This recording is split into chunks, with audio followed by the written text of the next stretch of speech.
जो भी स्टूडेंट राजस्थान से पैरामेडिकल डिप्लोमा डीएमएलटी कोर्स करना चाहते हैं उसके लिए आपकी योग्यता क्या होनी चाहिए, एज लिमिट क्या रहेगी और कौन कौन से डॉक्यूमेंट्स है जो फॉर्म के टाइम आपको चाहिए होते हैं और कौन कौन सी ऐसी कॉलेज हैं जिनमें हम एडमिशन ले सकते हैं और उन कॉलेज की फीस क्या रहेगी और एडमिशन प्रक्रिया क्या रहती है, सारी इन्फॉर्मेशन आपको इस वीडियो में मिलने वाली है डीएमएलटी कोर्स को लेके। तो वीडियो के अंत तक बने रहिएगा। हाय एवरीवन, मैं जितेंद्र आप सभी का पैरामेडिकल कैरियर पॉइंट के इस बेहतरीन चैनल पर स्वागत करता हूं, जहां पर आपको पैरामेडिकल के रिगार्डिंग हर एक छोटी बड़ी अपडेट मिलती रहती है। दोस्तों, आज के इस वीडियो में विशेष हम बात करने वाले हैं डीएमएलटी कोर्स को लेकर। जो भी स्टूडेंट्स राजस्थान से पैरामेडिकल डिप्लोमा डीएमएलटी कोर्स करना चाहते हैं उनके लिए योग्यता क्या होनी चाहिए, एज लिमिट क्या है और कौन कौन से ऐसे डॉक्यूमेंट्स हैं जो आपको फॉर्म के टाइम चाहिए और कॉलेज कौन कौन सी है जिनसे वो डीएमएलटी कोर्स कर सकते हैं और उन कॉलेज की फीस क्या रहेगी, एडमिशन प्रक्रिया क्या रहती है, सारी A to Z आपको इंफॉर्मेशन मिलने वाली है। उससे पहले बता देता हूं, जितनी भी Rajasthan paramedical diploma courses regarding information होती है, सारे नोटिफिकेशन वगैरह आपको हमारे टेलीग्राम पे देखने को मिलते हैं। तो आप हमारा टेलीग्राम चैनल अवश्य ज्वाइन करें और कोई भी आपका डाउट्स हो, कोई भी आपको दिक्कत आ रही हो, इस नंबर पे आप कॉल कर सकते हैं। अब सबसे पहले हम बात कर लेते हैं आपके एलिजिबिलिटी की, यानी डीएमएलटी कोर्स करने के लिए स्टूडेंट्स की योग्यता क्या क्या होनी चाहिए। देखिए, जो स्टूडेंट राजस्थान की मैं यहाँ पे बात करने वाला हूँ, सबसे पहले तो आपका जो स्ट्रीम है वो साइंस से होना चाहिए। अगर आप साइंस स्ट्रीम से बिलोंग करते हैं, 12th में आपके साइंस स्ट्रीम है, तो ही आप ये कोर्स कर सकते हैं। अब 12th साइंस स्ट्रीम के अंदर देखिए, फिजिक्स केमिस्ट्री मैथ और फिजिक्स केमिस्ट्री बायोलॉजी दोनों तरह के स्टूडेंट ये डीएमएलटी का कोर्स कर सकते हैं। अब यहाँ पे हम बात कर लेते हैं विज्ञान संवर्ग। जैसा मैंने आपको बताया, साइंस स्ट्रीम और साइंस के अंदर आपके फिजिक्स होना चाहिए, केमिस्ट्री होना चाहिए, मैथ होना चाहिए, या फिर फिजिक्स केमिस्ट्री बायोलॉजी, इसके साथ में आपका इंग्लिश भी अनिवार्य है। देखिए, रसायन विज्ञान, भौतिक विज्ञान, जीव विज्ञान, गणित एवं अंग्रेजी विषय से 12th सीनियर सेकेंडरी परीक्षा उत्तीर्ण होना चाहिए।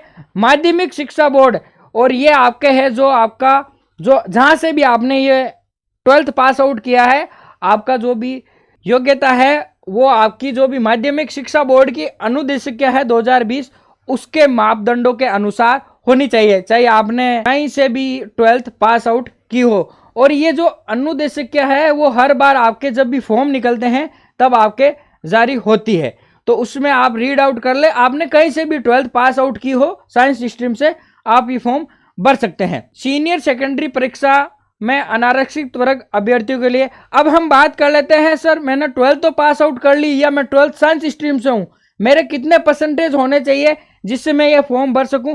देखिए, जो भी जनरल के कैंडिडेट्स है, यूआर कैंडिडेट्स, उनके लिए 45% मिनिमम है। इसके अलावा देखिए, शेष जितने भी अन्य अभ्यर्थी है, चाहे मैं यहाँ पे बात करूँ आपके ओबीसी हो गया, ईडब्ल्यूएस हो गया, एससी एसटी, सारे कैंडिडेट्स के लिए देखिए यहाँ पे 40% आपके 12th में होना चाहिए। और देखिए, जो भी स्टूडेंट्स 10th के बाद पॉलिटेक्निक या फिर आईटीआई करते हैं वो ये पैरामेडिकल का कोर्स नहीं कर सकते। इस बात का आप विशेष रूप से ध्यान रखें, ऐसे भी बहुत सारे स्टूडेंट्स के मैसेज वगैरह, क्यूरी वगैरह रहती है। तो ये आपकी योग्यता की यहाँ पे बात हो गई। फिर से बता देता हूँ, फिजिक्स केमिस्ट्री बायोलॉजी या फिर मैथ होना चाहिए, उसके साथ में आपका अंग्रेजी सब्जेक्ट अनिवार्य है। और यहाँ पे आप हमने परसेंटेज की भी बात कर ली है, कितने परसेंटेज आपके मिनिमम 12th में होने चाहिए। योग्यता के बाद आ जाती है सर आयु की। सर हमारी कितनी आयु होनी चाहिए कि हम जो ये डीएमएलटी का फॉर्म है वो फिलअप कर सकते हैं। अगर मैं बात करूं तो यहाँ पे आपकी जो मिनिमम एज है, मिनिमम जो एज है वो 17 ईयर्स होनी चाहिए।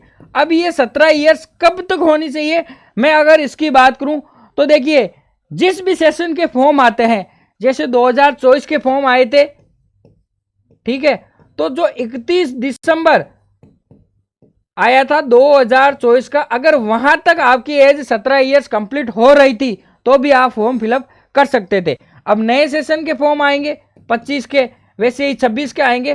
तो देखिए, जो आपकी एज है 17 ईयर्स, जो आने वाला दिसंबर होता है वहां तक अगर कंप्लीट हो रही है 31 दिसंबर अभी जैसे 2025 का साल है तो 31 दिसंबर 2025 तक अगर आपकी एज 17 ईयर्स मिनिमम कंप्लीट हो रही है तो भी आप फॉर्म फिलअप कर पाएंगे। फॉर्म आ गई उस टाइम आपकी एज 17 ईयर्स में कंप्लीट होने में टाइम है, लेकिन 31 दिसंबर तक आप 17 ईयर्स कंप्लीट कर रहे हैं तो आप आसानी से फॉर्म भर सकते हैं। कोई सा भी सेशन हो, यहाँ पे अभी जैसे 25 चल रहा है तो मैंने यहाँ पे 25 की बात कर ली है। और जो मैक्सिमम एज है उसकी यहाँ पे वैसे सीमा नहीं दी गई है। मैक्सिमम एज मेरे अकॉर्डिंग यहाँ पे 40 ईयर्स होनी चाहिए मैक्सिमम। मिनिमम आपके 17 ईयर्स और मैक्सिमम 40 ईयर तक आप ये फॉर्म भर सकते हैं। कई कई स्टेट में आपके 35 ईयर्स भी होता है, वो आपके लिए अलग बात है। आगे बात कर लेते हैं हम। अब एज के बाद बात आ जाती है कि सर मैं योग्यता भी पूर्ण कर रहा हूं, मेरी एज भी हो चुकी है, तो मैं फॉर्म भरूंगा तो मेरे को कौन कौन से डॉक्यूमेंट चाहिए। डॉक्यूमेंट्स की हम यहाँ पे बात कर लेते हैं। जब भी आप फॉर्म फिलअप करेंगे राजस्थान के अंदर तो ये डॉक्यूमेंट्स आपके पास सारे ओरिजिनल डॉक्यूमेंट्स होने चाहिए। इस बात का आप विशेष रूप से ध्यान रखें। ये सारे डॉक्यूमेंट्स आपके जो आप फॉर्म फिलअप करेंगे उसमें आपके अटैच होने वाले हैं। देखिए सबसे पहले आपकी 10th की मार्कशीट, 12th की मार्कशीट, यहाँ पे लिख रखा है कक्षा की अंक तालिका उत्तीर्ण का प्रमाण पत्र। ये प्रमाण पत्र आपकी मार्कशीट के साथ ही अटैच रहता है, यानी मार्कशीट और प्रमाण पत्र आजकल एक ही आता है, पहले अलग अलग आते थे। इसके बाद में हो गया आपका प्रवर्जन प्रमाण पत्र, माइग्रेशन सर्टिफिकेट। अगर देखिए आपने 12th पास आउट अभी हाल ही में की है तो आपको वहां से ही ये माइग्रेशन का सर्टिफिकेट मिलेगा। कोई स्टूडेंट्स होता है जिसने बीएससी कर ली हो 12th के बाद में, वो आप डीएमएलटी कोर्स करना चाहते हैं तो वो वहाँ यहाँ पे माइग्रेशन वो भी लगा सकता है आपके, जो उसने बीएससी या जो भी ग्रेजुएशन किया है। ठीक है, माइग्रेशन सर्टिफिकेट जहाँ से अंतिम शिक्षा प्राप्त की हो, इस बात का विशेष रूप से ध्यान रखें। जाति प्रमाण पत्र, अगर आप कोई एडिशनल जाति से बिलोंग करते हैं, जैसे जनरल वालों के लिए कोई जाति प्रमाण पत्र नहीं लगता, मैं एससी एसटी की बात करूं ओबीसी के लिए लागू होता है आजकल नया ईडब्ल्यूएस सर्टिफिकेट, तो ये जाति प्रमाण पत्र होना चाहिए। इसके अलावा आप मूल निवासी कहाँ के हैं, जैसे राजस्थान के फॉर्म में राजस्थान के मूल निवासी है तो राजस्थान का, अगर कोई आप अदर स्टेट से फॉर्म भर रहे हैं तो वहाँ का आपके पास मूल निवास प्रमाण पत्र होना चाहिए। इसके अलावा कई स्टूडेंट्स विशेष मूल निवास प्रमाण पत्र, ये भी अगर आपके लागू हो, कोई विशेष मूल निवासी हो, ये अलग अलग शायद स्टेट के लिए डिस्ट्रिक्ट होते हैं उनमें, स्टेट में उनके लिए होता है।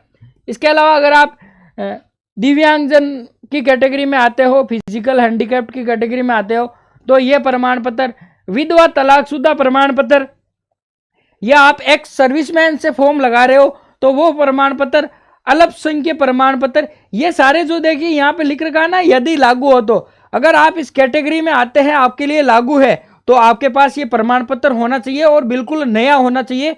ज्यादा 5-7 साल पुराना वो ऐसा प्रमाण पत्र नहीं चलता है। इसके अलावा एक आपका आईडी प्रूफ, चाहे आप आधार कार्ड ले लो चाहे जन आधार कार्ड ले लो, जिसपे आपकी गवर्नमेंट फोटो रहती है, वो गवर्नमेंट आईडी प्रूफ आपके पास होना चाहिए। देखिए यहाँ पे नोट लगा के लिख भी रखा है, ऑनलाइन आवेदन करते समय अभ्यर्थी के पास समस्त उपयुक्त मूल ओरिजिनल दस्तावेज होना अनिवार्य है। ऑनलाइन आवेदन समय दस्तावेजों की छाया प्रति का उपयोग नहीं करें, इनकी फोटोकॉपी का आपको उपयोग नहीं करना है, क्योंकि फॉर्म भरते टाइम फिर आपका जब डॉक्यूमेंट्स अपलोड होता है तो कई बार वो डॉक्यूमेंट सही से नहीं लेता है, वहाँ स्कैन पे सही अपलोड तो हो जाएगा लेकिन स्कैन सही नहीं होता तो कई बार फॉर्म में दिक्कत आ जाती है आगे, इसीलिए आपके पास सारे ओरिजिनल डॉक्यूमेंट से आप फॉर्म भरें। दस्तावेज के बाद आ जाती है बात, सर मैंने फॉर्म तो भर दिया, अब कौन कौन सी कॉलेज हैं जहां पे मेरा एडमिशन होने वाला है, कौन कौन सी ऐसी कॉलेज से मेरा डीएमएलटी का कोर्स होने वाला है या फिर मैं उनमें एडमिशन ले सकता हूं। यहाँ पे गवर्नमेंट और प्राइवेट दोनों कॉलेज की बात हो रही है। अगर मैं राजस्थान में बात करूं तो हाल फिलहाल में 7 ऐसी गवर्नमेंट कॉलेज है, लगभग 7 जो डीएमएलटी का आपका कोर्स करवाती है। शायद एक कॉलेज में नहीं है, जोधपुर का कॉलेज है। 5 से 7 कॉलेज मान लीजिए आप, 5 से 7 ऐसी कॉलेज है। 7 में से 1-2 कॉलेज ही होगा जो नहीं करवाता है, बाकी सारे कॉलेज लगभग डीएमएलटी का कोर्स करवाते हैं। तो ये राजस्थान की बात है, यहाँ पे गवर्नमेंट इतने अभी कॉलेज हैं डिप्लोमा कोर्सेज के। बाकी प्राइवेट कॉलेज की तो आप पूछिएगा ही मत। यहाँ पे इस बार लगभग अगर मैं बात करूँ जो आने वाला सेशन है तो आपके लगभग 240 प्लस यहाँ पे आपको प्राइवेट कॉलेज देखने को मिल सकते हैं। 240 प्लस प्राइवेट कॉलेज राजस्थान के अंदर, क्योंकि हर एक कॉलेज है जो आपके डीएमएलटी का कोर्स करवा रहा है। तो कॉलेज की यहाँ पे कोई कमी नहीं है, कंपटीशन है तो यहाँ पे गवर्नमेंट कॉलेज के लिए है। अब सर कॉलेज की भी आपने बात कर ली, और यहाँ पे देखिए कुछ प्राइवेट कॉलेज हैं जिसकी मैंने यहाँ पे आपको लिस्ट दे रखी है। ये देखिए एजे मंजू आदर्श कॉलेज हो गया, इसके अलावा आपके अग्रणी हो गया, अग्रसेन, इसके अलावा अपेक्स हो गया, देखिए अरावली, ये अलग अलग कॉलेज है। ये अगर आप लिस्ट जो वेबसाइट काउंसिल की वेबसाइट है वहाँ से भी डाउनलोड कर सकते हैं। इसके अलावा आपको पैरामेडिकल कैरियर पॉइंट के टेलीग्राम चैनल पे ये आपको सारी लिस्ट देखने को मिल जाएगी। इसमें गवर्नमेंट और प्राइवेट दोनों कॉलेज इंक्लूड है। लिस्ट के बाद में बात कर लेते हैं, सर मेरा इन कॉलेज में एडमिशन तो हो गया, अब उसमें फीस क्या रहेगी। राजस्थान में बात करें तो देखिए यहाँ पे जो आपकी फीस रहती है ट्यूशन फीस, अगर मैं बात करूँ तो आपकी फर्स्ट ईयर में रहती है 50,000 और सेकेंड ईयर में रहती है 55,000। ये आपकी डीएमएलटी की फीस रहने वाली है फर्स्ट ईयर और सेकेंड ईयर के अंदर। इसके अलावा ये 5,000 रुपये आपका क्वेश्चन मनी होता है जो रिफंडेबल होता है कंप्लीट कोर्स होने के बाद, और ये आपके ड्रेस वगैरह के चार्जेस रहने वाले हैं। ये आपकी कॉलेज फीस रहने वाली है। कॉलेज में एडमिशन होने के बाद जब फर्स्ट ईयर में एडमिशन हो जाएगा तो आपको ये फीस पे करनी है, सेकेंड ईयर में आएंगे तब आपको ये फीस पे करनी होगी। सर फीस के बाद में अब बता दीजिए कि एडमिशन प्रक्रिया है वो किस प्रकार से रहेगी। फॉर्म भी भर दिया, फीस भी बता दी सर। वैसे तो हमारा एडमिशन हो गया, फीस भी आपने बता दी, लेकिन मैं आपको फिर से एक बार बता देता हूँ जो आपकी एडमिशन प्रक्रिया है वो क्या रहती है गवर्नमेंट और प्राइवेट दोनों कॉलेज के लिए। एक बार थोड़ी एडमिशन प्रक्रिया की बात कर लेते हैं। तो देखिए राजस्थान के अंदर जो आपके 12th के परसेंटेज है उसी के बेसिस पे आपका एडमिशन होता है। जो भी आप डीएमएलटी का कोर्स करना चाहते हैं 12th के जो आपके परसेंटेज होते हैं उसी के बेसिस पे मेरिट बनती है और उसी के बेसिस पे आपको कॉलेज का अलॉटमेंट किया जाता है। चाहे यहाँ पे गवर्नमेंट कॉलेज की बात हो चाहे यहाँ पे प्राइवेट कॉलेज की बात हो। अब गवर्नमेंट कॉलेज है कम और फॉर्म होते हैं फिलअप ज़्यादा, तो यहाँ पे कंपटीशन ज़्यादा है। प्राइवेट कॉलेज क्या हैं बहुत सारे हैं, सीटें भी उनमें बहुत सारी है, तो आपको कंपटीशन देखने को मिलता है कम। प्राइवेट आपको आराम से मिल जाता है, गवर्नमेंट के लिए आपके परसेंटेज अच्छे होने चाहिए। ये आपकी एडमिशन प्रक्रिया की बात होगी। वैसे तो आप एडमिशन ले चुके हैं क्योंकि मैं यहाँ पे फीस वगैरह सब बता चुका हूँ। अब देखिए अभी जो आपके फॉर्म है वो निकलने वाले हैं सेशन 2025-26 के राजस्थान के अंदर डीएमएलटी के, तो आप जरूर से फॉर्म फिल कीजिएगा और उसके बाद में आपका एडमिशन होगा, वो भी आपके 12th के परसेंटेज के बेसिस पे। अब देखिए जब भी आप कॉलेज में जाएंगे तो आपको कई सारी दिक्कतों का सामना करना पड़ेगा। हो सके आपको इंग्लिश में पढ़ाया जा रहा हो वो समझ में नहीं आ रही हो, ऐसी बहुत सारी प्रॉब्लम्स है कई स्टूडेंट्स के सामने, उनको फेस करनी पड़ती है। तो देखिए हमारा डीएमएलटी का जो कोर्स है देखने को मिल जाएगा। जो भी आपका कॉलेज का कोर्स है उसकी आपको कंप्लीट तैयारी करवाई जाएगी यहाँ पे। चाहे मैं बात करूँ लैंग्वेज की तो आपका हिंदी प्लस इंग्लिश दोनों मीडियम में रहेगा, यानी बोथ लैंग्वेज ज़्यादा डिमांड रहती है आपके बोथ लैंग्वेज की, तो बोथ लैंग्वेज में आपको ये कोर्स करवाया जाएगा। बिल्कुल इजी लैंग्वेज है, यहाँ पे सारे वीडियो लेक्चर मिलेंगे आपके, सारे सब्जेक्ट के नोट्स मिलेंगे। इसके बाद में आपकी एग्ज़ाम वगैरह आएगी तो आपको प्रीवियस ईयर पेपर का सॉल्यूशन ज़रूर करना होता है और वो प्रीवियस ईयर के पेपर भी आपको यहाँ पे देखने को मिल जाएंगे। सारी चीज़ें आपको सभी इस कोर्स के अंदर इंक्लूड मिल जाएगी। कोर्स ज्वाइन करने के लिए आप हमारा ऐप जरूर विजिट कीजिए, पैरामेडिकल कैरियर पॉइंट के नाम से ऐप है, और कोई भी आपको दिक्कत आ रही है तो इस नंबर पे आप कांटेक्ट कर लीजिएगा। और इस ऐप पे आपको बहुत सारी इन्फॉर्मेशन है एडमिशन के टाइम, बहुत सारे डॉक्यूमेंट्स है वो भी देखने को मिलेंगे।